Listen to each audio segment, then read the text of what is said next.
Olá, sejam bem-vindos ao nosso 6º episódio do nosso CastCast. O meu nome é Cláudia Cardoso e eu estou aqui para vos falar sobre mais um tema de higiene e segurança no trabalho.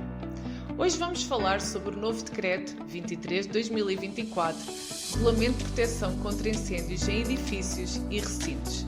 Como convidado especial, Amarildo Benzano, técnico analista de risco do Departamento de Proteção contra Incêndios do Sensap, com mais de 10 anos de experiência. Este decreto veio melhorar a segurança contra incêndios nos nossos edifícios e recintos. De que maneira é que ele nos pode guiar para que acidentes relacionados ou que envolvam incêndios podem garantir a proteção dos nossos bens e das vidas humanas? Vamos falar com o nosso convidado especial. Até já!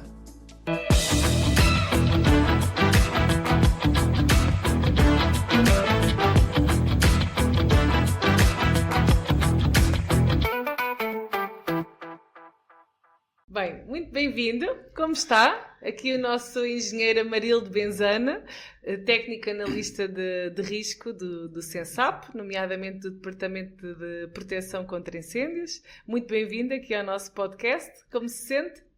Obrigado, estou bem. E obrigado pelo convite, eu sei que obrigado pelo convite, Cláudia.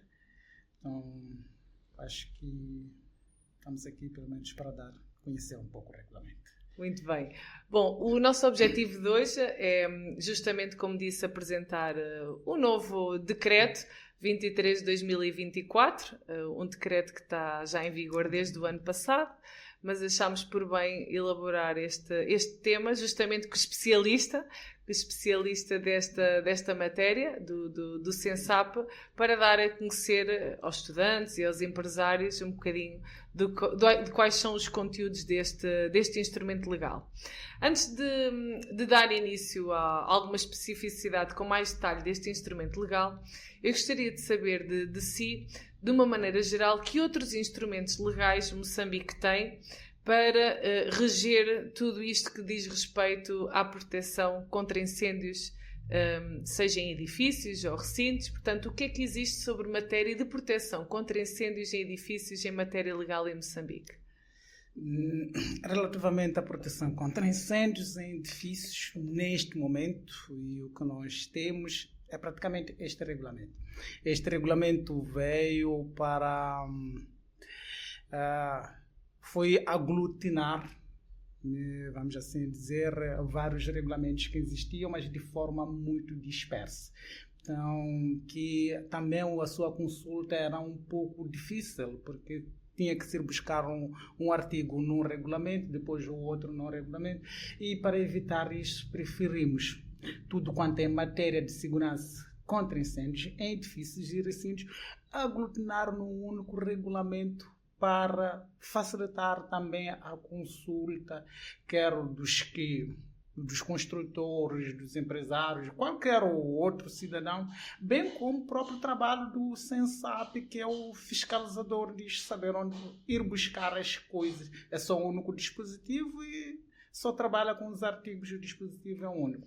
Então, colocou para trás vários que existiam, como acho que era o diploma ministerial 92/95, que falava dos extintores.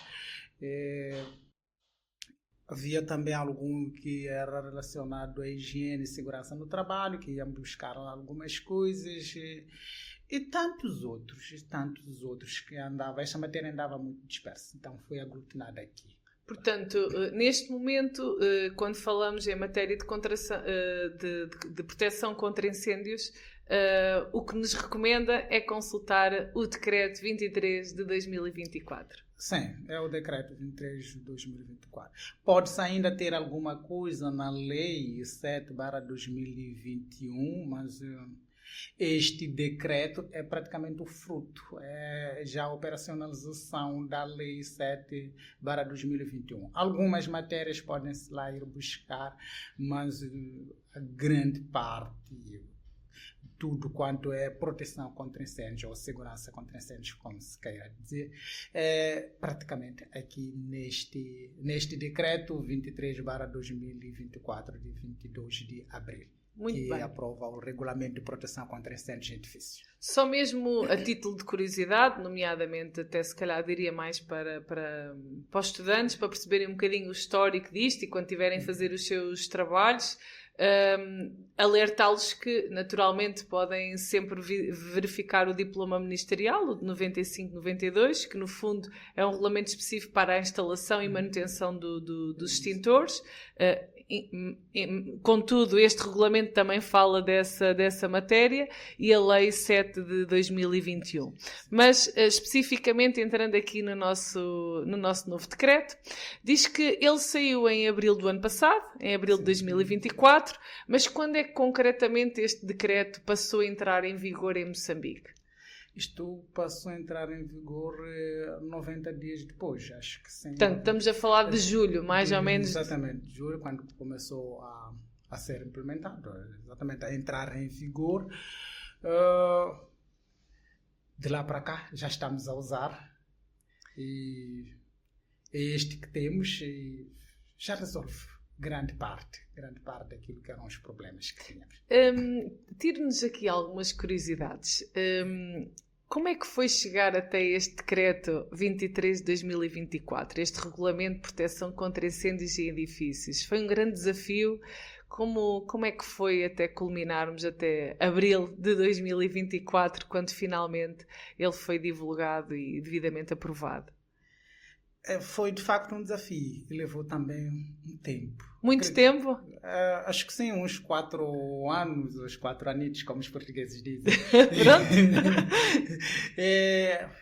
Porque isto, primeiro, era mesmo, de facto, havia a necessidade do lado do Sensap de ter que preencher este vazio legislativo em termos de segurança contra incêndios. Portanto, vocês sentiam mesmo nas equipas do Sensap, nomeadamente o seu departamento, que tem uma das missões é a parte das inspeções, não é? Sim. Sentiam que havia esta necessidade de regulamentar estes aspectos? Sentíamos e de facto sentíamos que havia essa necessidade, porque era de facto um grande vazio. Então, quando o Sensap começou, porque vamos dizer, esta é uma nova vaga que o Sensap entrou nela de legislações, foi aprovada a Lei 10/2021, também de 30 de dezembro, a Lei 7/2021 é de 30 de dezembro, e essa Lei 10 adequa a organização do Sensap, anula o Decreto 3/2009, acho de 24 de abril, simplesmente deixando lá o artigo número 1, que é o artigo que cria o Sensap.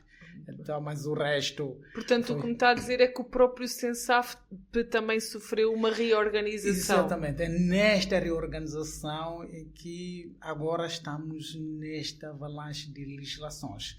E esta foi uma das legislações prioritárias, porque é praticamente o trabalho base, o trabalho do terreno dia a dia. Do inspetor, do inspetor, não é? E também para tentar regular a segurança dos próprios, tentar dar balizas para construções. Porque cada um fazia como entendia. Então o país não tinha balizas claras, o que é que deve ser feito nos edifícios. Portanto, neste instrumento legal, nós vamos conseguir identificar aspectos ligados à construção civil dos próprios edifícios e recintos, como também outros elementos, como é que o inspetor deve, no fundo, conduzir o seu trabalho no terreno. Portanto, quando ele vai fazer uma inspeção, ele já tem um guião claro. Exato, já tem um guião claro, dependendo daquilo que é a utilização tipo, que são os tipos de edifícios, a sua categoria de risco, ele já sabe de quais são os elementos mínimos que ele deve exigir para poder considerar esse edifício seguro. E com este instrumento já lhe dá também a capacidade de poder analisar os projetos e ainda analisar a segurança contra incêndio de um edifício ainda em projeto.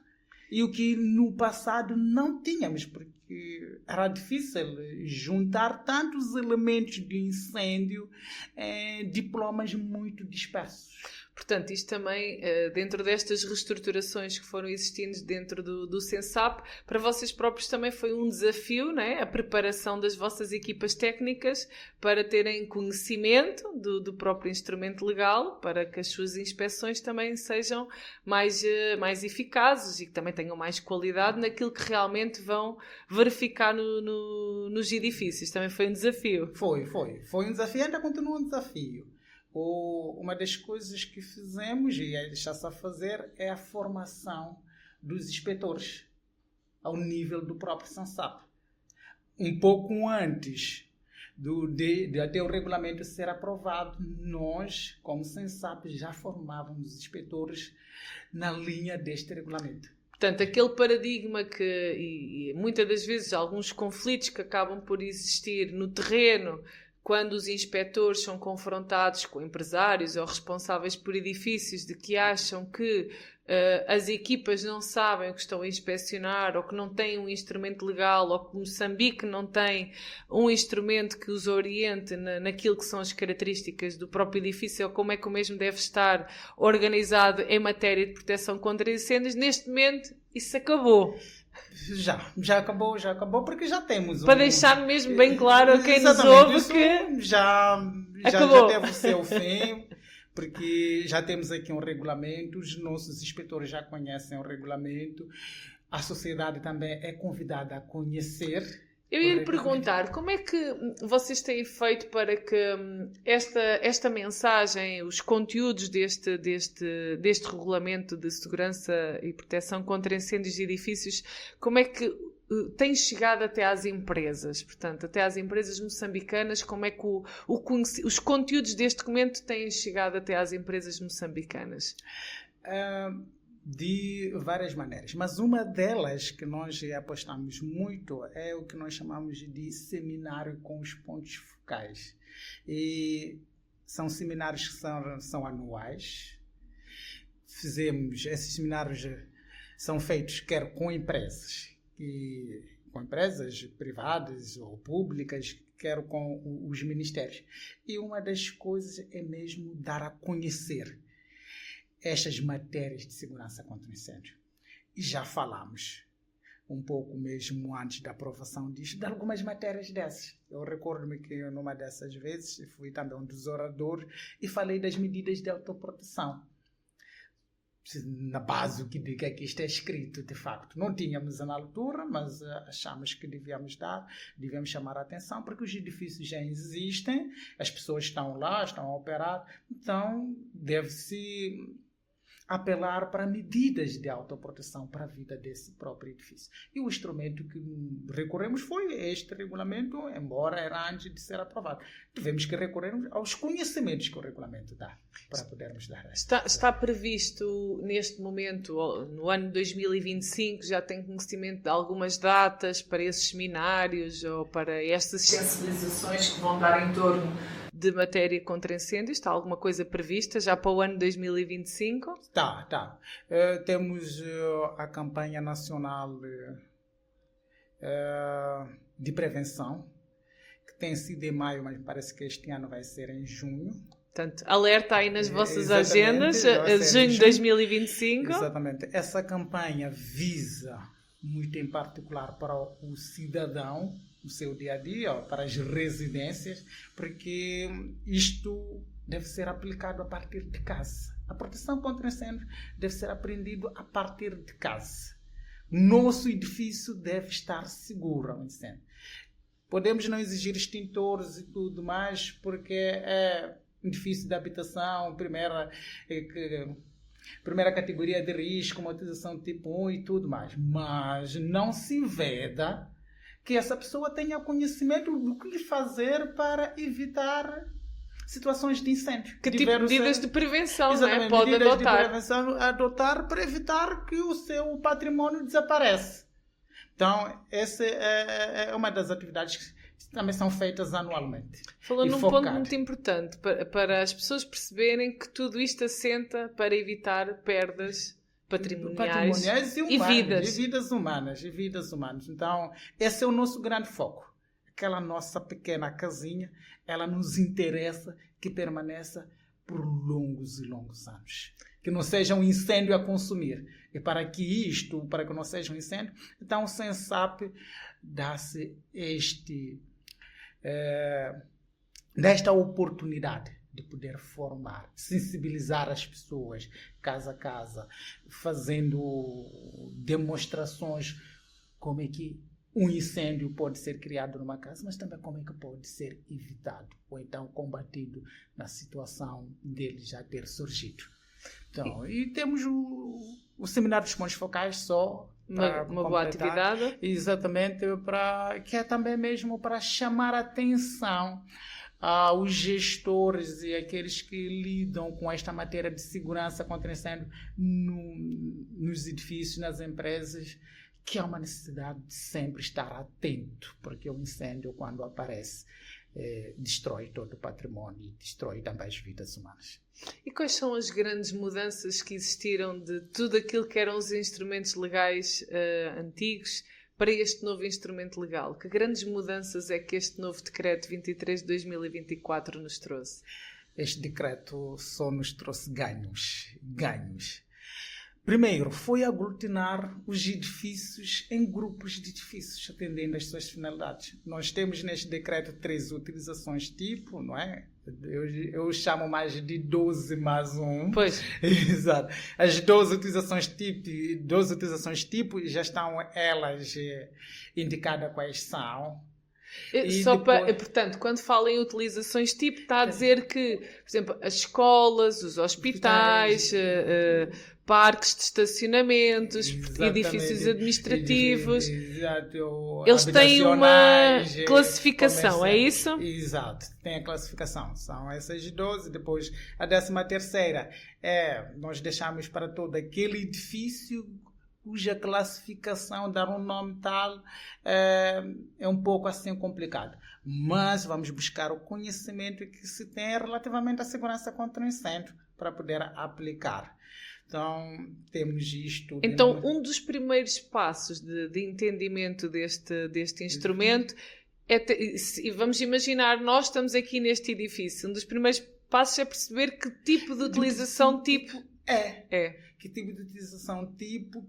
Qual é a sua categoria de risco? Isto o inspetor precisa de saber, porque quer o inspetor, quer o próprio construtor, sabendo qual vai ser a finalidade do edifício a construir, quais são as suas dimensões, ele já caracteriza. Este é um edifício administrativo, para escritórios e tudo mais, para trabalhos. No entanto, isto vai ter por aí 15 andares, então é um edifício acima dos 28 metros, praticamente acho que até acima dos 50 metros de altura, está por aí próximo. Qual é a sua categoria de risco? Já eu disse, isto é um edifício de 3ª categoria de risco. Quais são os requisitos que o regulamento exige para que este edifício seja construído e se considere seguro aos incêndios? Ele vai folheando e vai já tendo esses elementos todos. Portanto, no fundo, o alerta que está a dar é que ainda na fase de projeto, não é? Neste caso os projetistas, os arquitetos, os engenheiros civis, portanto toda a equipa que faz parte de um projeto, deve perceber muito bem qual é a finalidade do edifício, para enquadrar em qual utilização tipo é que o mesmo está inserido. Categoria de risco. E quando entra na categoria de risco, o que é que temos aí de categorias? Temos 4 categorias de risco. E todos os edifícios, todas as utilizações tipo, preenchem essas 4 categorias de risco. Temos a primeira categoria de risco, que nós chamamos de um risco reduzido.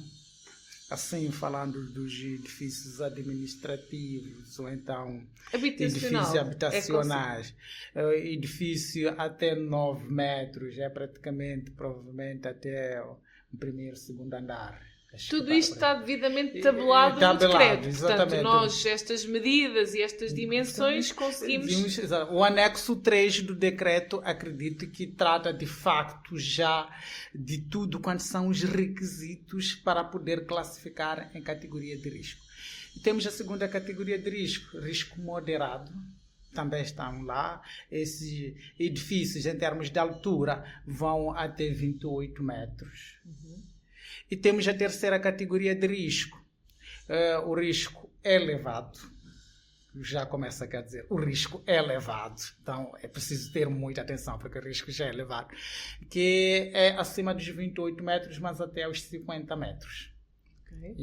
Classificando isto a partir da altura. Mas não estou eu a dizer aqui que a altura é o único parâmetro. Portanto, há mais parâmetros exatamente, dependendo das utilizações. Tipo, as industriais, elas não são classificadas por altura, carga de incêndio e tantos outros aspectos. Portanto, para nós dizermos se um edifício é de categoria 1, 2, 3 ou 4, portanto, disse que a 1 era uma categoria reduzida, 2 moderado, 3 já elevado, e a última categoria, não há mais que isto, é o risco muito elevado. Portanto, que é a quarta categoria de risco, acima dos 50 metros. Portanto, cada uma destas categorias, para além da questão da altura do edifício, há outros parâmetros que também são analisados para definir se é categoria 1, 2, 3 ou 4. Sim. Há outros parâmetros, dependendo da utilização tipo, da finalidade. Para os hospitais, enquanto nas habitacionais, nós vamos até os 50 metros ou mais de 50 metros para termos a quarta categoria de risco. Mas quando estamos a tratar de hospitais e escolas, praticamente nem só terminamos nos 28 metros, já pode ser da quarta categoria de risco. Também temos que observar os leitos. Aqui já há gente com problemas de locomoção, então não podemos classificar este edifício de igual modo com um edifício habitacional que se assume que as pessoas todas que lá existem estão em condições mínimas de percepção e reação ao incêndio, mas os hospitais é mais preenchido por aquilo que chamaríamos de locais de risco D, que é também mais uma classificação. É um ganho que este regulamento nos traz, que é classificar os espaços, os compartimentos em locais de risco. E essas classificações... Era isso que ele... Exatamente. Temos o A. O A, que é pelo efetivo, um efetivo até 100 pessoas. Efetivo total até 100 pessoas, e temos o B acima de 100 pessoas. O A e o B, em termos de locais de risco, são mais classificados pelo seu efetivo. O A até 100 pessoas e o B até mais de 100 pessoas. Mas há uma particularidade que deve ser aqui respeitada. É que neste efetivo total que nós formos a usar, quer para classificar o A, quer para o B, não pode ter acima de 10% de pessoas ou sem condições de percepção e reação aos sinais. Por exemplo, um lar de terceira idade. De terceira idade, exato. Então, se neste efetivo total mais de 10% não tem esta capacidade de percepção e reação, então automaticamente deixa de ser um local de risco A, passa a ser um local de risco D. Mas ficou aqui um outro risco no meio, que é o risco C, que este é classificado atendendo os equipamentos, ou então os equipamentos que lá existirem. São equipamentos que podem nos propícios para dar início a um incêndio, ou então, em caso de incêndio, ajudam na rápida propagação do mesmo. Então, por isso chamamos isso até de um C agravado, exatamente. E temos locais de risco D no efetivo, para o local de risco no efetivo, mais de 10% não têm condições para reação a um alarme de incêndio. Locais de risco E são locais de dormida, é mais para os hotéis, cujas pessoas que lá estão não observam aquilo que são as condições de locais de risco D. Assume-se que a maior parte dessas pessoas, ou menos 10%, se lá existir, são menos 10% que pode ter problemas de reação ao alarme, mas grande número dessas pessoas, ou maior parte delas, estão em condições. E locais de risco F são locais cujos equipamentos, em caso de serem afetados pelo incêndio, então podem nos criar problemas, ou podem darem problemas daquilo que é a continuidade de reação em cadeia, né? Exatamente. continuidade dos serviços, não é? Relevantes para a sociedade. Vamos supor que uma central que controla o abastecimento de água na cidade de Maputo. Temos lá um equipamento, tudo é controlado. O abastecimento de água na cidade de Maputo é controlado a partir de uma sala e a partir dos softwares e os computadores. É aquela sala dos computadores que nós ficamos sem o abastecimento de água. E essas então são classificadas como F, local de risco F. Exato. Então temos de A a F. Este é mais um outro ganho que o regulamento tem. Em termos então dessas grandes mudanças, estava a dar exemplo destas que estava a citar, isto tudo, volto a referir, em fase de projeto temos que ter esta preocupação, utilização tipo de local de risco e tipo de categoria. E isto tudo deve ser apresentado dentro do projeto. Por isso o projeto de incêndio é um projeto muito gigantesco. Se eu estou a trabalhar com um edifício grande, de grande altura, de muito grande altura, o arquiteto, o engenheiro deve entender que esta matéria vai ser tão grande. Vai ser um volume de papéis para ter de apresentar isso. Tem que apresentar em cada local de risco o efetivo e identificar cada compartimento que local de risco é. Então isso não é uma matéria tão fácil. Pois. Eu gostava de entender, em termos das categorias de risco, quais são, no fundo, as exigências legais que existem para a categoria de risco? 1, 2, 3 e 4. Em matéria de documental, por exemplo, a categoria de risco, temos a ficha de segurança, não é? Exatamente, a primeira categoria de risco, temos a ficha de segurança, que é praticamente a mais simples, porque não exige muito em termos de... Não existe que é o risco reduzido, né? O risco reduzido. Mas a segunda, a terceira e a quarta categoria de risco, é preciso aqui que haja uma memória, um projeto, não é? Que esse projeto é também acompanhado por uma memória descritiva e justificativa do incêndio. De todas as soluções que forem ser tomadas dentro do edifício para se considerar que este edifício é seguro, precisam de serem justificadas. Em particular, aquelas que o regulamento não as prevê, porque o regulamento também não é uma caixa fechada. O mundo hoje desenvolve-se de forma muito rápida. Então, se é uma nova solução que não está prevista no regulamento, o técnico precisa de fundamentar e provar que usando esta solução, ou então usando esta técnica, dá resultados aceitáveis. Portanto, resumindo, para a categoria 1 é a ficha de segurança, para a categoria 2, 3 e 4 estamos a falar dos projetos contra incêndios em edifícios. Exatamente. Em que estes projetos contra incêndios em edifícios está devidamente discriminado, desde essa memória descritiva a todos os elementos que o compõem, está discriminado no regulamento. Está discriminado no regulamento. O anexo 4 já é mais claro. É o resumo do que é que deve ter, no mínimo, uma memória descritiva. Essa é a memória descritiva. A memória está a descrever o que está em desenho. Então, quer dizer que essa memória deve ser acompanhada pelo desenho. O que é que deve ser em desenho escrito para uma determinada utilização, aliás, categoria de risco, determinada utilização tipo versus sua categoria de risco. Então, já está tudo no anexo 4 e bem escrito, pode-se acrescentar. Mas o mínimo que o regulamento, que eu como inspetor vou exigir, é praticamente preencher o anexo 4. E é um desafio hoje, porque muitos ainda não conseguem preencher este anexo 4.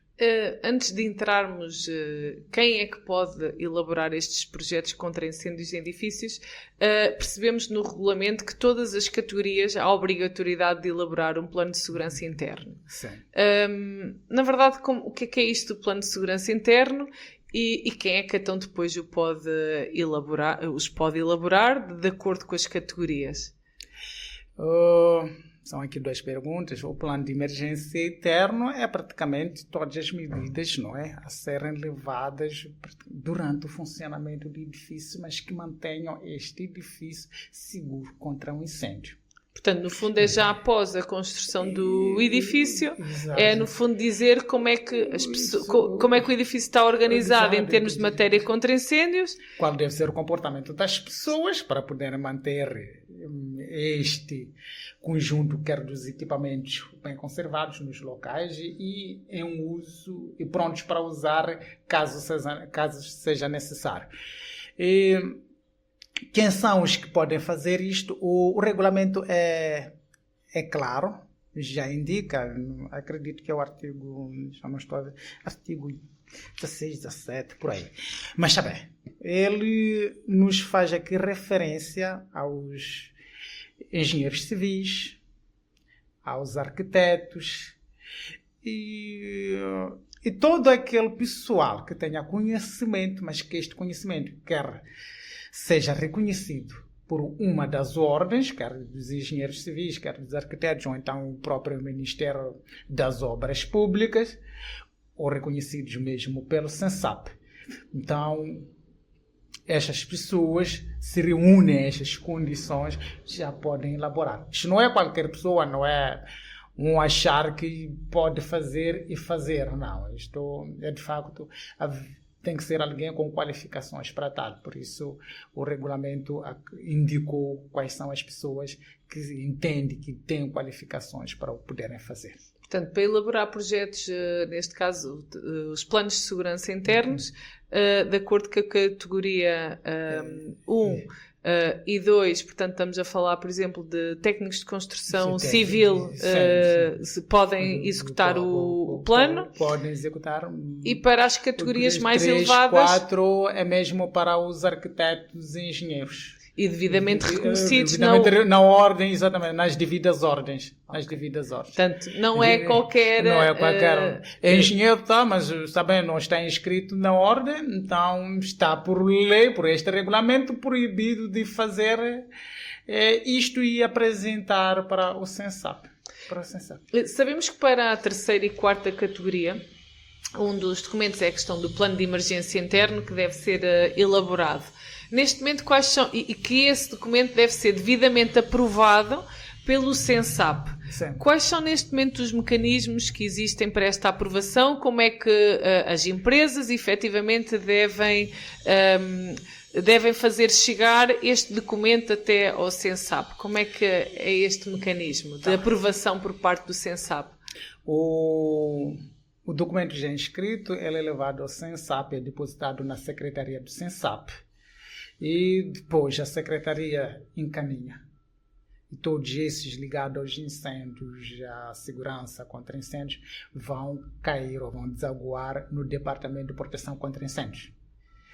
Chegados lá, então, são também reencaminhados para o técnico da área, para poder os analisar. Depois de analisados e tudo mais, se achar-se que está tudo bem, mas sem papel, vai se confrontar o que está em papel no terreno, porque não vamos só... Isto é segurança. E a segurança, de facto, deve estar no terreno. Para além do papel, deve estar no terreno. Então, o técnico vai pegar o que está no papel e vai ver no terreno se, de facto, o que lá existe, porque uns podem dizer, olha, vamos colocar extintor aqui, porque conseguiu consultar o regulamento e sabe dizer onde deve colocar, mas quando vamos ao terreno não temos os extintores. Ou se os temos lá podem estar obstruídos ou danificados, ou uma série de coisas. Isso já vivemos mesmo no dia a dia do nosso trabalho. E as pessoas dizerem, tem isto, está tudo muito bem. Documentalmente apresentam um bom projeto. Contra incêndios em edifícios, mas depois no terreno... Só para também dizer mais uma coisa aqui muito engraçada que temos encontrado e que é perigoso, relativamente aos materiais de sinalização. Isso encontramos em portos. Ele imprimiu uma folha A4 e colou ali, indica que é a porta. Mas o regulamento é específico, o material rígido fotoluminescente. O papel, numa situação normal desta, ainda nos diz que está aqui uma porta, mas numa situação de incêndio, então vai ser o primeiro papel a desaparecer. Quer dizer, aumentamos lá uma carga de incêndio dentro do compartimento.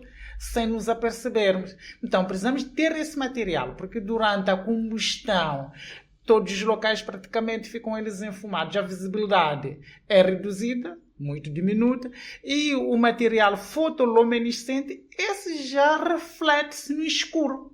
Portanto, aí uma das coisas que muitas das vezes somos confrontados é que o nosso trabalho, as empresas não valorizam muito a importância de ter uma planta de emergência interna devidamente fixada em material fotoluminescente e ter o cuidado de escolher os pontos, efetivamente, onde vão entrar ou os meios de evacuação não têm esse cuidado. Portanto, através deste regulamento, isso passou a ser obrigatório. E qual é a verdadeira importância de ter essas plantas de emergência na entrada, no acesso aos edifícios?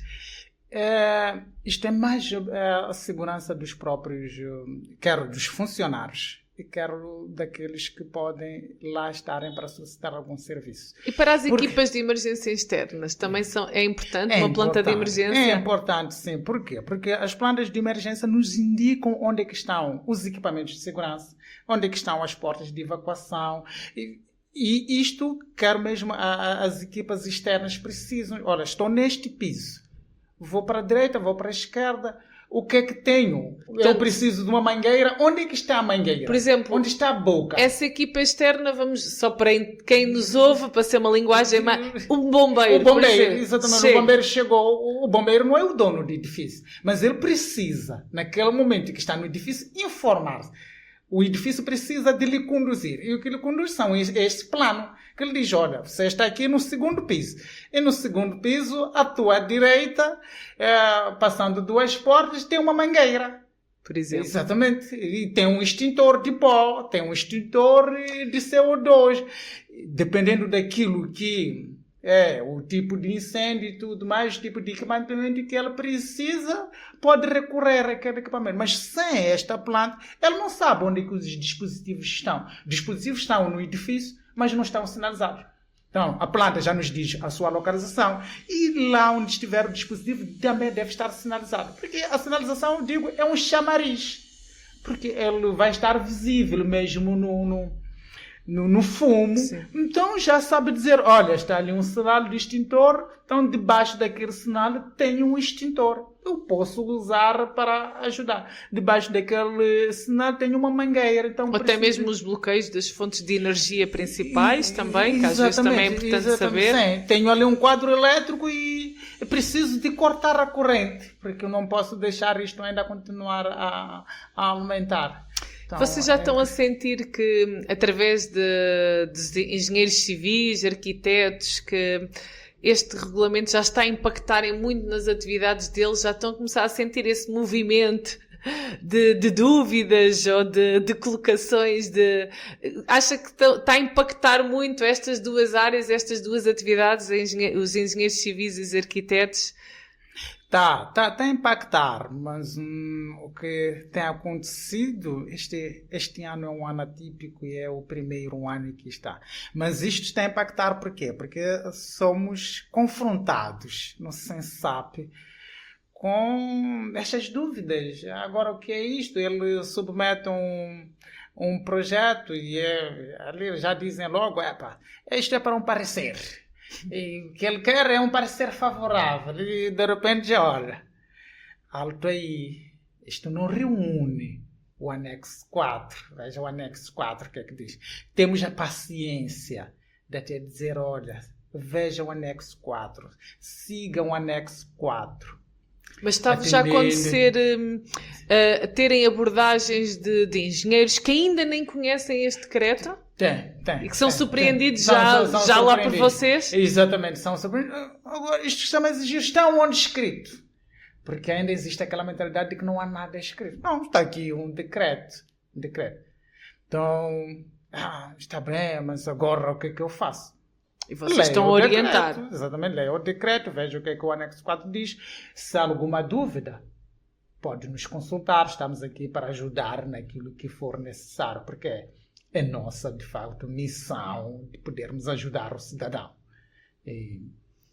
Então, este decreto está mesmo sobre a responsabilidade do Sensap, a sua supervisão, implementação, inspeção.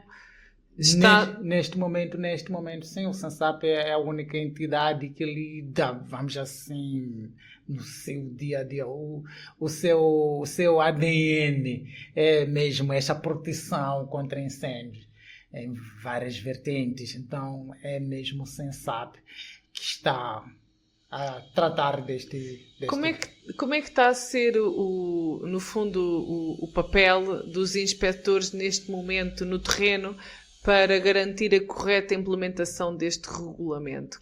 Qual é que está a ser o papel dos inspectores? Como é que eles têm atuado? Como é que tem sido o nível de atuação dos inspectores?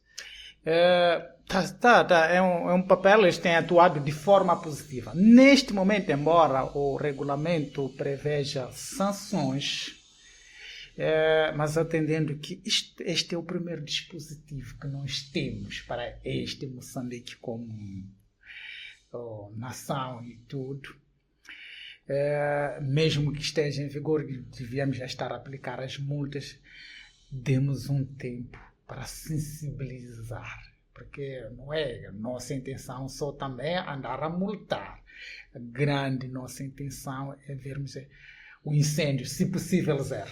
Que não é possível, mas e para termos este incêndio zero é sensibilizar. Estamos a sensibilizar, os técnicos vão sensibilizando, quero todos os interessados, os intervenientes, existe um regulamento, há regras por assumir, por seguir, então siga as regras, porque isto senão depois vai doer, porque quando as multas já começarem a chegar, vão dizer, por que não? Então, neste momento já me dá a fazer isso, mas este tempo de bonificação já está quase a chegar ao fim. Já temos um ano que o decreto então, saiu. Já bonificamos o máximo possível. Vamos começar a atuar, porque há pessoas também que por negligência não fazem as coisas, mesmo sabendo. Há uma reincidência no meio, porque olha, o técnico vai para lá, não coloque as coisas assim, não anda a obstruir os equipamentos, tudo mais. Volta uma semana depois, apanha que está pior, porque como encontrou um antes. Então, a nível de inspeções, portanto, o decreto de final, as inspeções estão definidas, a sua periodicidade, há alguma coisa regulamentada nesse sentido? Tem alguma coisa regulamentada. Portanto, não vale a pena as empresas ficarem relaxadas que vão ter uma inspeção inicial e depois nunca mais têm. Não, isto já tem períodos de como fazer. É que as coisas não podem ser assim, o edifício, enquanto continuar em vida, deve ser inspecionado. Porque o comportamento humano não é estático. A quem lá apetece que deve tirar o extintor porque é para segurar a porta, para não fechar. Mas não é isso. Não é função do extintor a segurar a porta. Há outros dispositivos que se podem colocar para fazer isso. Então, há esta necessidade. O artigo 15, que fala de inspeções e vistorias, diz aqui, só para poder citar, o número 6, as inspeções regulares referidas no número 1, não é? O número 1 fala lá das inspeções, quem são os que vão fazer as inspeções, em que tipo, devem ser realizadas de 3 em 3 anos, no caso de primeira categoria de risco, o risco reduzido. Portanto, de acordo com a categoria, está definida a frequência das inspeções. Exatamente, de 3 em 3 anos para o risco reduzido, de 2 em 2 anos para a segunda categoria de risco moderado, e anualmente para a terceira e quarta categoria de risco, que é o risco elevado e muito elevado. Porque os edifícios da terceira e quarta categoria de risco, as diferenças entre eles são muito ínfimas.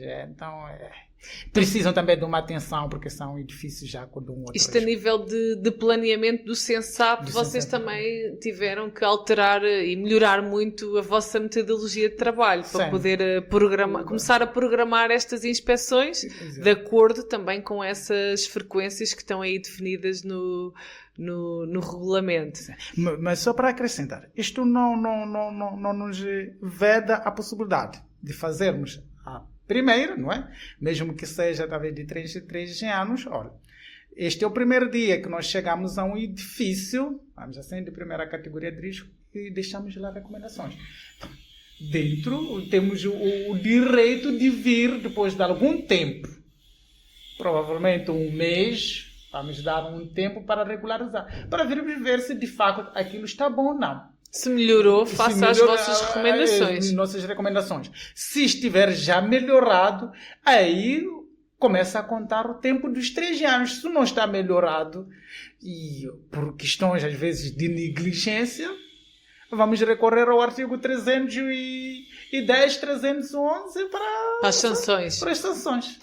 Dê-me um exemplo de uma sanção, em termos de valores. Tem alguma coisa em mente só para quem nos ouve ter uma noção de que custa, não é? Portanto, mais vale investir em ter isto tudo direitinho do que chegar a esse ponto.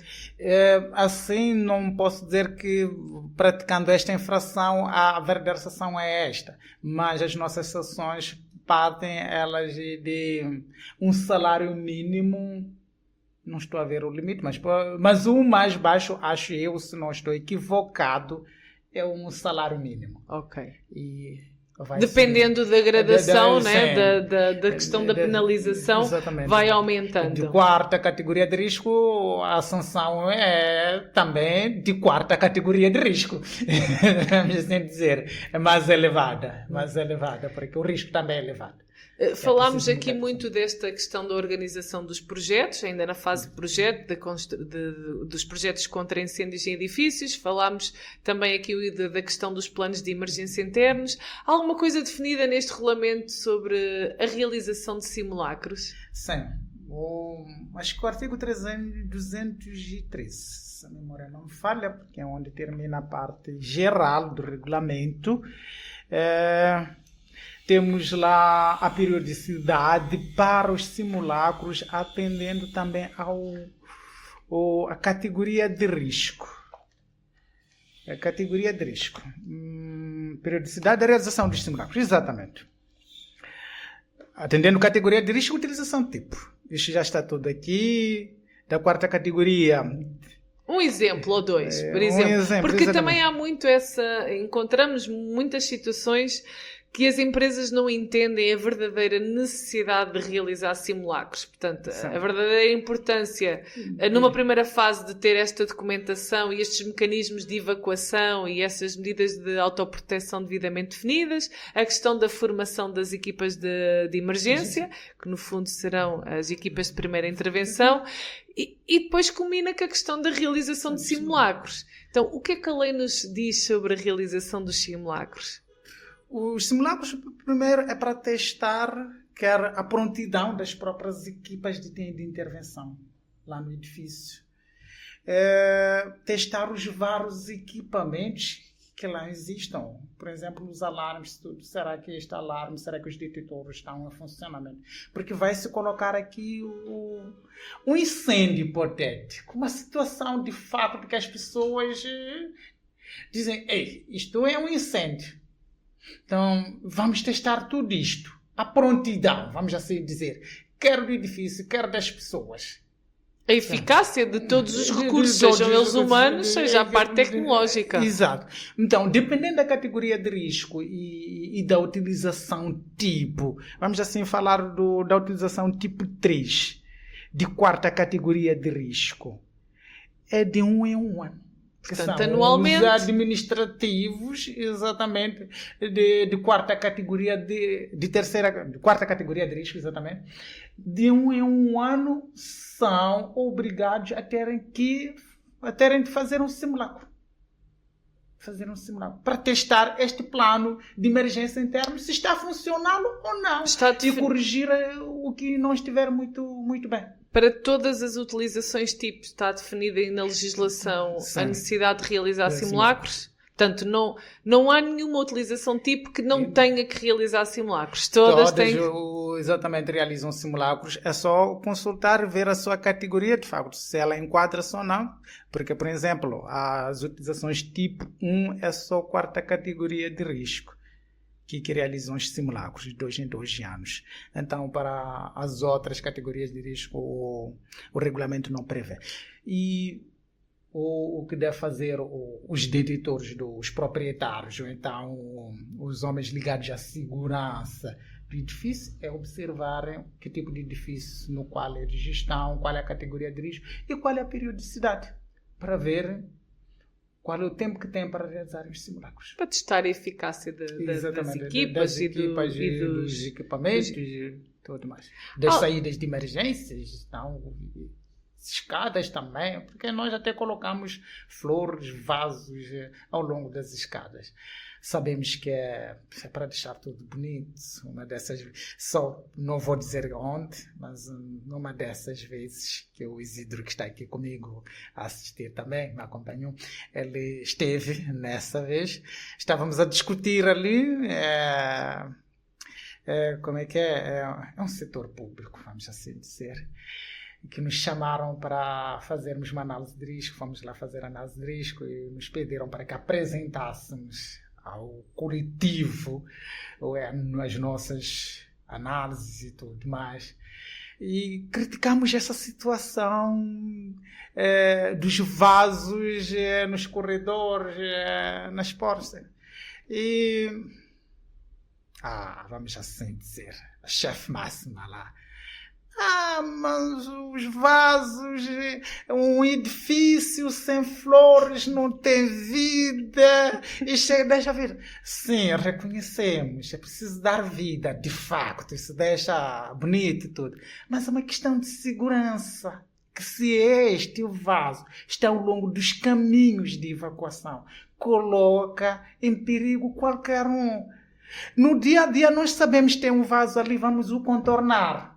Sim, nós não estamos a dizer que não podem existir. Exatamente. Nem é que está no local correto. No local correto. Então, se o colocamos a bloquear uma escada, ao longo da escada, quando estamos a descer, em pânico, já nem observamos estar. Só o descer as escadas de graus é um perigo. E ainda temos um objeto, um vaso gigantesco. Vamos nos bater naquele vaso, vamos tropeçar e vamos perder a vida. Então, chamamos a atenção nisto.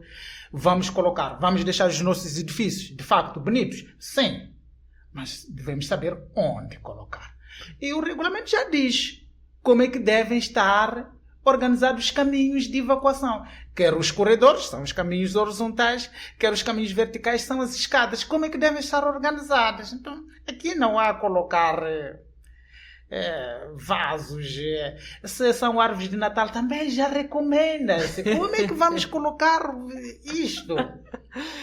Bom, mas eu penso que é muito, mas muito positivo. Portanto, vocês estão de parabéns do lado do Sensap e toda a equipa que esteve envolvida neste instrumento legal.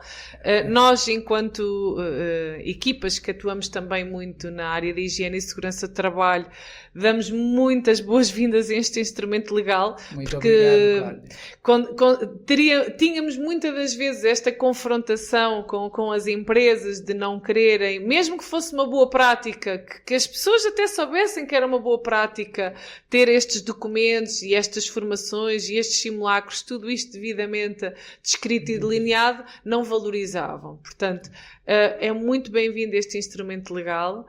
Muito obrigada mesmo pelo vosso esforço e trabalho por ter culminado com este documento e que continuem firmes na aplicação do mesmo. Acho que é importante deixar claro a quem nos ouve que vocês estão totalmente disponíveis para tirar dúvidas, não é? Sim.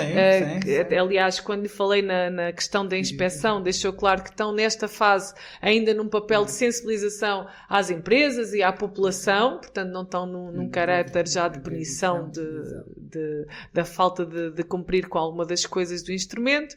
Eu gostaria de lhe fazer uma pergunta que se calhar iremos chamar aqui o nosso colega Isidro, mas não lhe posso também deixar de colocar. Teve alguma vez envolvido no incêndio de grandes proporções? Tá bem. Eu, de facto, nunca assim estive, então a minha parte é mais burocrática. Então, acho que o Isidro Ele já... Então vamos chamar o Isidro. Ele pode me ajudar. Porque Ajudar, como que ele diz? Ele pode dar a experiência dele. Sempre que converso com ele, ele fala de vários cenários. É importante para o público perceber que um incêndio, temos incêndios de uma proporção menor e outras de grandes proporções e outras de proporções médias, mas o incêndio é um incêndio. É um incêndio. E o incêndio, por si só, pode causar, para além de perdas de vidas humanas, como a perda de património, como muito bem referenciou há bocado. Só, talvez um pouco antes do Isidro, só para falar de uma situação do incêndio que presenciei. Não fui lá para combater, não posso mentir, mas fui lá tinha que fazer um trabalho. Aconteceu aqui acho que é zona militar. Foi lamentável chegar e dizer, olha, perdeu-se tudo. Perdeu-se tudo. Um patrimônio, uma vida... que é vida também da pessoa. Ele diz, olha, são 50 anos que eu juntei para ter isto. E em 10 minutos ele ficou sem os 50 anos. Mas Isidro melhor que eu, ele... Bom, vou apresentar então o Isidro, faz parte do departamento... Pode-se manter? Okay. O Isidro faz parte do departamento de proteção contra incêndios do Sensap. Tem alguma experiência já no teatro operacional, portanto já lidou algumas vezes com alguns focos de incêndios e ele vai nos dar aqui o seu testemunho de um incêndio que o impressionou de grandes proporções. Faz favor, Isidro, venha até aqui. Vou ocupar aqui o meu lugar.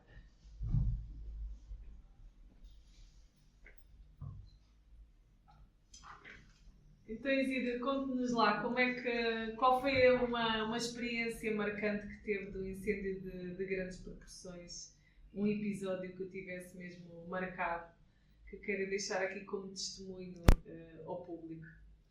Certo, na verdade, nos 8 anos que estive na secção de combate, tivemos vários incêndios, mas o que mais me marcou foi o incêndio da terminal de cereais do Porto da Matola.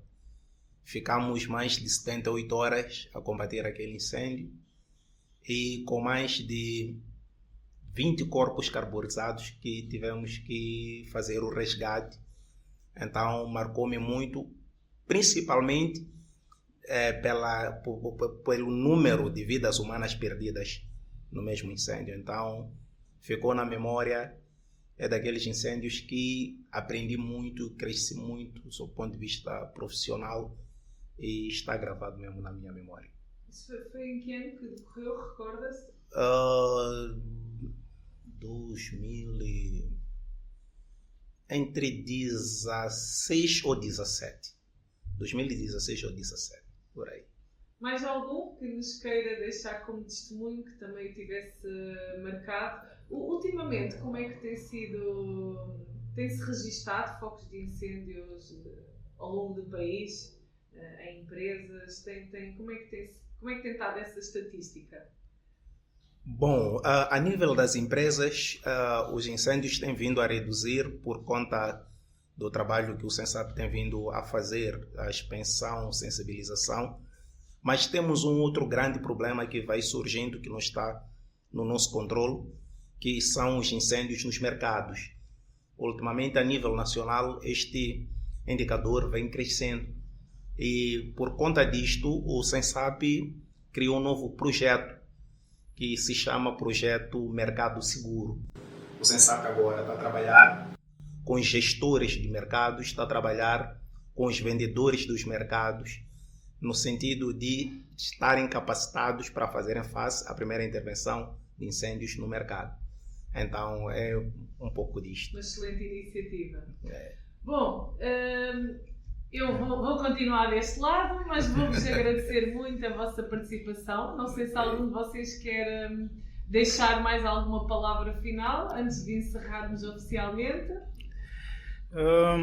Em nome do Sensap, é meu nome pessoal, não é? Agradecermos este convite, agradecermos esta oportunidade que SICAS nos deu de podermos mais uma vez e a partir das vossas plataformas divulgarmos este regulamento de proteção contra incêndios de edifícios, aprovado pelo Decreto 23/2024, de 22 de abril, que é um novo instrumento, de facto, que interessa na construção dos edifícios, porque lida-se com muita coisa. Hoje sai aquele mito de que o SENSAP, quando vai a um edifício ou quando analisa um edifício, é só para ver os extintores. Aqui analisamos situações mesmo até de resistência ao fogo, dependendo do compartimento e daquilo que são as finalidades. Então, estamos gratos por este convite e é só agradecer. Muito obrigado. Esperamos nós um trabalho coordenado entre SENSAP e SICAS. Então, vamos trabalhar. É nossa intenção, é a vossa intenção termos um Moçambique seguro do incêndio. Bom, muito obrigada. Até uma próxima. Parabéns ao SENSAP e continuem, está bem? Obrigado. Até uma próxima. E assim chegamos ao final de mais um episódio do nosso CastCast. Como pontos principais, não se esqueçam que o novo Decreto 23/2024, já está em vigor desde julho de 2024. Contudo, temos as equipas do SENSAP, nomeadamente a parte de inspeção e vistorias, a atuar de uma maneira de sensibilização e apoio de conhecimento técnico para todas as empresas que necessitem do seu apoio e suporte para a correta implementação do novo decreto. Não se esqueçam que todas as utilizações tipo carecem de uma devida categorização de risco, temos a categoria 1, 2, 3 e 4, e que para todas elas é necessária a elaboração de um plano de segurança interno, que inclui um plano de emergência interno, um plano de evacuação e os devidos registros de segurança. Muito obrigada por terem assistido ao nosso episódio, não se esqueçam de subscrever o nosso canal e até o próximo dia 10 de Abril com mais um CastCast. Obrigada!